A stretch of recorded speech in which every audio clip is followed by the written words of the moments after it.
আপনি কি জানেন আপনার প্রতিদিনের 1 কাপ কফি আপনার লিভারকে ফ্যাটি লিভার ও সিরোসিসের মতো ভয়ঙ্কর রোগ থেকে রক্ষা করতে পারে? আজকের দিনে দ্রুত বাড়ছে ফ্যাটি লিভার। লিভারের কোষে যখন মূলত অতিরিক্ত চর্বি জমে যায় তখনই এই রোগের সূচনা হয়। ফ্যাটি লিভারের সমস্যা দু ধরনের হয়ে থাকে। প্রথমত অ্যালকোহলিক ফ্যাটি লিভার, যা মূলত অতিরিক্ত মদ্যপানের কারণে হয়ে থাকে।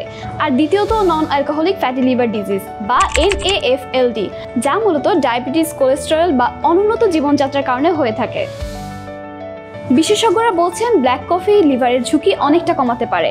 কফির মধ্যে থাকা অ্যান্টিঅক্সিডেন্ট ও ক্যাফেইন লিভারে জমে থাকা চর্বি কমাতে সাহায্য করে, ফাইব্রোসিস ধীর করে এবং লিভারের এনজাইমকে স্বাভাবিক রাখে। দিনে 1 থেকে 2 কাপ কফি খেলে লিভার সিরোসিস ও ক্যান্সারের ঝুঁকিও কিন্তু অনেকটা কমে। তবে অবশ্যই মনে রাখতে হবে ব্ল্যাক কফি খেতে হবে চিনি ছাড়া। তবে কেবল কফি নয়, সুস্থ লিভারের জন্য প্রতিদিন আপেল খাওয়া, নিয়মিত ব্যায়াম করা, সঠিক খাদ্যাভ্যাস বজায় রাখা, অ্যালকোহল এড়িয়ে চলা এবং ওজন নিয়ন্ত্রণে রাখা কিন্তু খুবই জরুরি। তাহলে আজ থেকে রেগুলার চিনি ছাড়া ব্ল্যাক কফি খান আর বছরে অন্তত একবার লিভার চেক আপ করাতে কিন্তু ভুলবেন না, কারণ সুস্থ লিভার মানেই সুস্থ জীবন।